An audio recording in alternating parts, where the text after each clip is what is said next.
આજે આપણે વાત કરીશું પાવાગઢના એ રહસ્યમય ઇતિહાસની।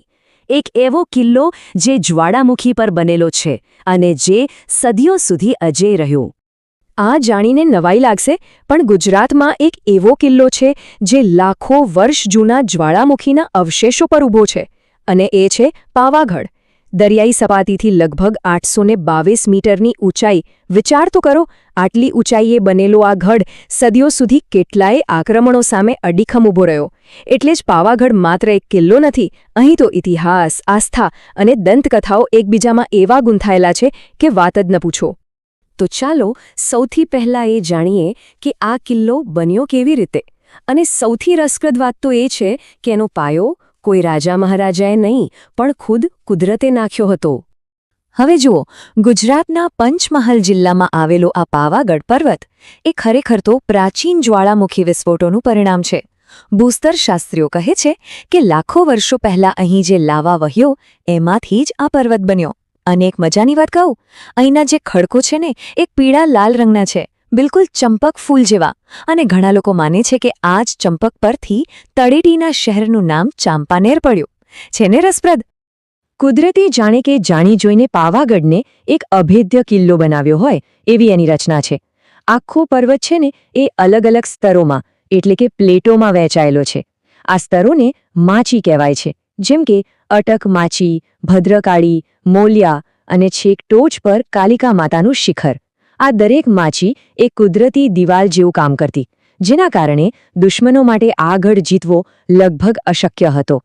તો આ તો થઈ એની ભૌગોલિક રચનાની વાત, પણ પાવાગઢ માત્ર પથ્થર અને માટીનો પહાડ નથી, એ તો દેવો અને દંતકથાઓની ભૂમિ છે, આસ્થાનું એક જીવંત કેન્દ્ર છે। ચાલો હવે એની પૌરાણિક કથાઓમાં જરા ડોકિયું કરીએ। પાવાગઢ આટલું પવિત્ર કેમ ગણાય છે? એની પાછળ મુખ્યત્વે બે કથાઓ જોડાયેલી છે। એક માન્યતા મુજબ આ 51 શક્તિપીઠોમાંની એક છે। કહેવાય છે કે અહીં દેવી સતીના જમણા પગનો અંગૂઠો પડ્યો હતો। અને બીજી કથા છે ઋષિ વિશ્વામિત્રની। એમની કામધેનુ ગાય એક ઊંડી ખીણમાં પડી ગઈ, ત્યારે દેવતાઓએ એ ખીણને પૂરવા માટે પર્વતનો એક ટુકડો મોકલ્યો, પણ એમાંથી માત્ર પાવ ભાગ એટલે કે ચોથો હિસ્સો જ વપરાયો, અને બસ ત્યારથી આ જગ્યા પાવાગઢ કહેવાય। આ બંને કથાઓ આ જગ્યાને એક અલગ જ આધ્યાત્મિક ઊંચાઈ આપે છે। અને આ આસ્થા આજકાલની નથી। કોઈને ખ્યાલ છે કે આ સ્થળ કેટલું જૂનું છે? છેક ઈસવીસન 1400માં ગ્રીક ભૂગોળશાસ્ત્રી ટોલેમીએ પણ એનો ઉલ્લેખ કરેલો। એટલું જ નહીં, પાવાગઢ જૈન ધર્મ માટે પણ એક મોટું તીર્થસ્થાન રહ્યું છે। કહેવાય છે કે મૌર્ય સમ્રાટ અશોકના પૌત્ર રાજા સંપ્રતિએ અહીંયા નવલખા મંદિર અને ચંદ્રપ્રભુ મંદિર જેવા ભવ્ય જૈન મંદિરો બનાવડાવ્યા હતા।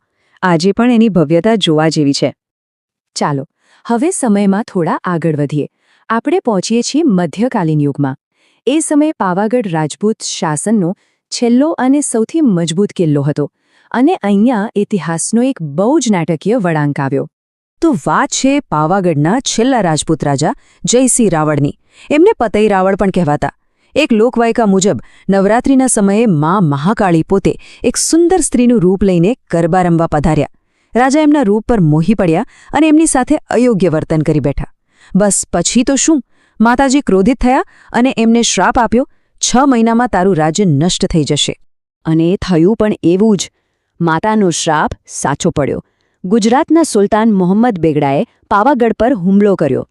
પણ પાવાગઢ જીતવો એ કંઈ રમત વાત નથી। બેગડાએ એપ્રિલ 1483માં કિલ્લાને ઘેરો તો ઘાલ્યો, પણ આ ઘેરો 1-2 દિવસ કે મહિના નહીં, પૂરા 20 મહિના સુધી ચાલ્યો। વિચાર કરો, 20 મહિના! આ જ બતાવે છે કે પાવાગઢનો કિલ્લો કેવો અજેય હતો। પણ આખરે 21 નવેમ્બર 1484ના દિવસે એ કિલ્લો તૂટ્યો અને એની સાથે જ રાજપૂત શાસનનો અંત આવ્યો। હવે આ જીત સાથે જ પાવાગઢ અને ચાંપાનેરની આખી તસવીર જ બદલાઈ ગઈ। એ હવે માત્ર એક કિલ્લો નહીં, પણ સત્તાનું એક નવું શક્તિશાળી કેન્દ્ર બનવાનું હતું।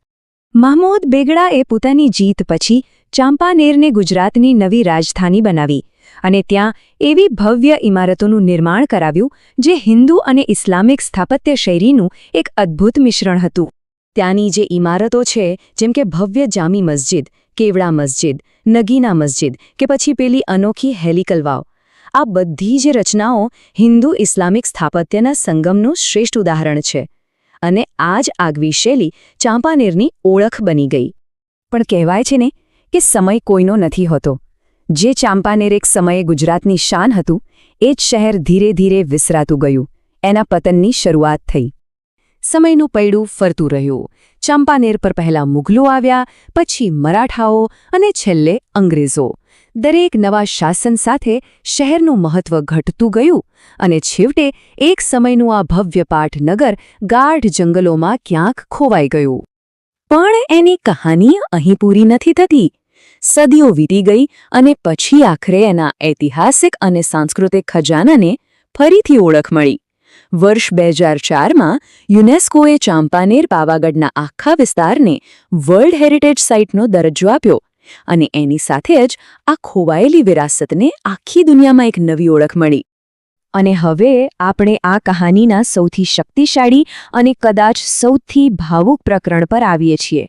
એક એવી ઘટના જે આપણા બધાના સમયમાં બની. 500 આ માત્ર એક આંકડો નથી. પાવાગઢના ઇતિહાસમાં આ આંકડો લગભગ 5 સદીની લાંબી, ઊંડી પ્રતીક્ષાનું પ્રતીક છે. હા, લગભગ 500 વર્ષની લાંબી રાહ જોયા પછી જૂન 2022માં મહાકાળી મંદિરના નવા બનેલા શિખર પર ફરી એકવાર ધ્વજ ફરકાવવામાં આવ્યો. આ માત્ર એક મંદિરનો જીર્ણોદ્ધાર નહોતો, આ તો એક સાંસ્કૃતિક અને આધ્યાત્મિક વિરાસતની પુનઃસ્થાપના હતી. એક એવી ક્ષણ જેણે લાખો ભક્તોની આસ્થાને એક નવું બળ આપ્યું. તો આ છે પાવાગઢની ગાથા. એ માત્ર એક પહાડ કે કિલ્લો નથી. એ તો વીરતા, ઇતિહાસ, અતૂટ આસ્થા અને આપણી ભવ્ય સંસ્કૃતિનું એક જીવંત પ્રતીક છે. જય મા પાવાગઢવાળી.